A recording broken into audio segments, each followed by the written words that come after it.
Paris Olympic में भारत ने पहला सिल्वर दर्ज किया है। नीरज चोपड़ा ने जैवलिन थ्रो में सिल्वर मेडल जीता है। नीरज ने 89.45 मीटर्स थ्रो फेंक कर सिल्वर मेडल अपने नाम जीता। पेरिस ओलंपिक में भारत को अब तक 5 मेडल्स मिले हैं। कल रात 11:55 पर मैच की शुरुआत हुई थी। जैवलिन के तमाम प्लेयर्स हर तरफ से इस ओलंपिक्स में खेलते हुए नजर आ रहे थे। ज्यादा जानकारी के लिए सीधा रुख करेंगे रजनीश शर्मा का, जो पानीपत से हमारे साथ जुड़े हुए हैं। रजनीश, ऐतिहासिक दिन है, कल लगातार हर कोई मैच देख रहा था, मैं भी मैच देख रही थी, आप भी मैच देख रहे थे, उम्मीद बहुत ज्यादा थी, सिल्वर देश के नाम दर्ज हुआ है, खुशी का माहौल है।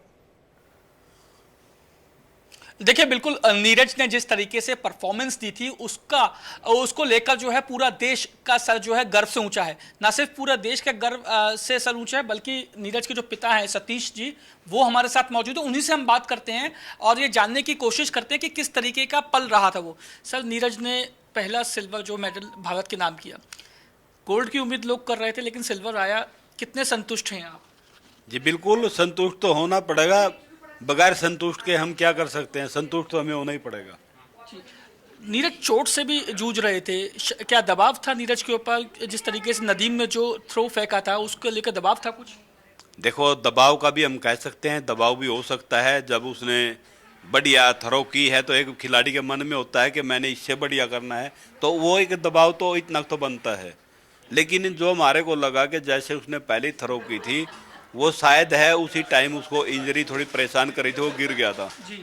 तो दूसरी थ्रो उसने बढ़िया निकाल ली। उसके बाद वो एक भी नहीं कर पाया, वो सारी फाउल होती चली गई। तो मेरे को लगता है कहीं ना कहीं इंजरी भी उसमें एक बहुत बड़ा पार्ट है। इंजरी और दबाव, ये दोनों ने जो है वो सिल्वर मेडल तक सीमित कर दिया। बिल्कुल, हमें उसी से संतुष्टि करनी पड़ी। वो मतलब आखिरी दम तक लड़ता रहा कि मैं इससे बढ़िया अचीव करूंगा, लेकिन वो हो नहीं पाया उससे। बस उसी से संतुष्ट होना पड़ा। मैं भी सिल्वर हमें मिला है तो उसी से संतुष्टि है। नदीम को पहले भी कई बार वो हरा चुके हैं, नदीम के साथ प्रैक्टिस भी करते हैं, कई चीज़ें थी, तो ऐसे में हर बार नदीम को हराने के बाद इस समय जाके हारना, क्या आपकी बात हुई थी नीरज से ये जीतने के बाद? जब मेडल जीता उन्होंने, उसके बाद आपकी बातचीत हुई थी नीरज से? नहीं, इससे पहले भी बात नहीं हुई। इससे भी कई दिन पहले बात हुई थी, 5-6 दिन पहले। तो उसने बस यही कहा था कि मेरी तैयारियां बढ़िया है और मैं अच्छा अपनी तरफ से परफॉर्म करूंगा, देश को मेडल जिताने के लिए जी जान लगा दूंगा। बस रंग कैसा रहेगा उसका पता नहीं है, भाग्य का किसका साथ देगा। और मैं अपनी तरफ से मतलब ये समझ लो कि आप 100% की बजाय उससे भी ज़्यादा मेहनत करूंगा कि अपने देश को मेडल जिता सकूं। कल नदीम का दिन था, ये आप मानते हैं? बिल्कुल गारंटीड, श्योरली है। उससे पहले भी जो ओलंपिक में पदक जीते हैं जिन दूसरे खिलाड़ियों ने, तो वो भी अपने देश के लिए अच्छा करके, उनका जिसका दिन बढ़िया होता है वही अच्छा कर पाता है। सर, जब नीरज आपसे मिलके जा रहे थे कंपटीशन में, तो नीरज ने आपसे कहा होगा कि मैं गोल्ड जीतूंगा, इस बार भी गोल्ड जीत के लाऊंगा, भारत का नाम ऊंचा करूंगा, देश का नाम गर्व से ऊंचा करूंगा। क्या सिल्वर मेडल जीता तो उनको कहीं मायूसी हुई, या आप लोगों को कुछ मायूसी हुई? सही में किसी खिलाड़ी को पता नहीं होता। खुद जैसे मान लिया नदीम है, नदीम को भी ये नहीं पता था कि मैं जीत पाऊंगा। हर खिलाड़ी की वही सिचुएशन होती है। बस सिर्फ एक सबसे बड़ी सोचने की बात यह है, जिसका लक, जिसका भाग्य साथ देता है, जिसकी मेहनत बढ़िया हुई हो, उसकी एक थ्रो लाइन अपने आप लाइन में बन जाती है और वो कितना भी थ्रो कर सकता है उस दिन, वो उसके लिए बेस्ट होता है। जैसे अपना मतलब जैन जलैंजी ने एक रिकॉर्ड बनाया हुआ है जैवलिन में 98.48 का। उसके बाद जॉन स्वेटर ने बनाया हुआ है 97.76, कुछ ऐसा है समथिंग। तो ऐसे ही मतलब इनसे भी ज़्यादा रिकॉर्ड जिन लोगों ने कर रखे हैं, 104 पॉइंट कुछ का भी रिकॉर्ड अपने पास है, लेकिन वो मान्य नहीं हुआ था। उन्होंने किसी कारण से उसको मतलब मान्यता की श्रेणी में नहीं रखा, लेकिन हुआ तो 104 का भी है। बस वही है, किसको क्या मान्यता मिली है उसी के ऊपर काम। तो मायूसी कुछ नहीं है? नहीं, मायूसी क्या थी? जो एक्सपेक्टेशन थी वो पूरी नहीं हो पाई। हाँ, बस वो तो देखो, सबके मन की इच्छाएं कभी पूरी नहीं होती। बस जहाँ कहीं हमें लगता है कि कहीं ना कहीं हमारा भाग्य साथ देता है हमारा, तभी हम अच्छा अचीव कर पाते हैं। और हमें लगा कि हमें कुछ इतना ही मिलना था, तो उससे संतुष्टि हमारी करनी बनती भी है।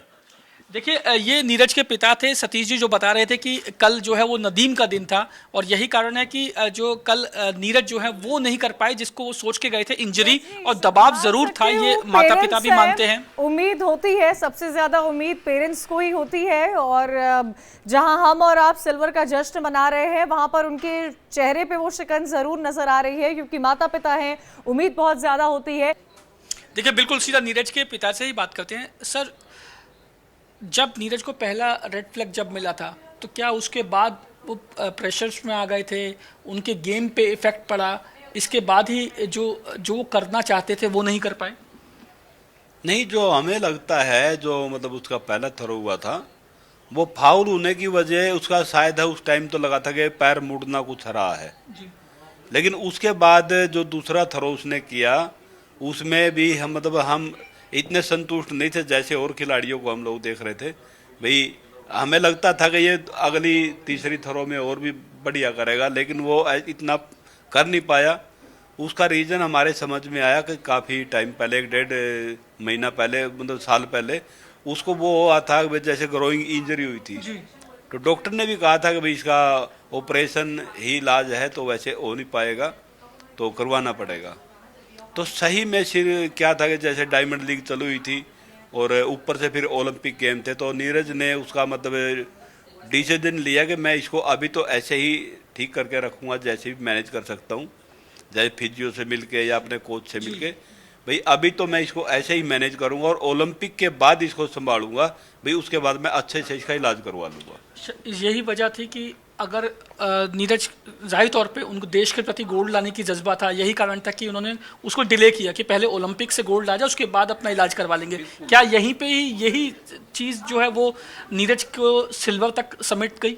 बिल्कुल, उसका जज्बा तो ये था कि मैं देश के लिए गोल्ड जीत पाऊंगा और मैं उसी के लिए प्रिपेयर भी हूँ और मेरी प्रैक्टिस भी बढ़िया है, लेकिन वो नहीं ना कर पाया। उसके बाद उसकी सारी मतलब जो बाउटें हैं वो आउट होती चली गई, तो सिल्वर से ही संतोष करना पड़ा। उसके बाद तो अपने पास फिर कुछ बचा ही नहीं।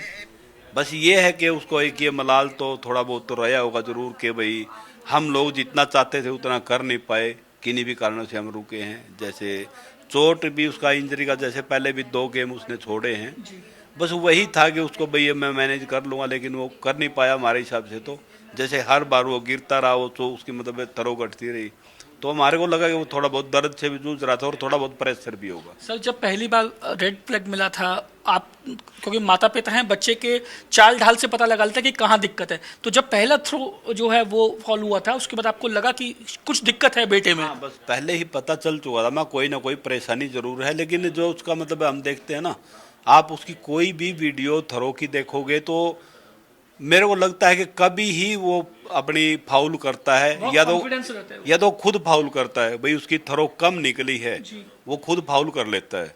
नहीं तो ऐसा कभी हुआ नहीं है कि वो मतलब डेड लाइन जो उसकी होती है उससे आगे जाके गिरा है या लाचार हुआ है, तो कोई ना कोई मतलब उसके साथ इशू रहा है।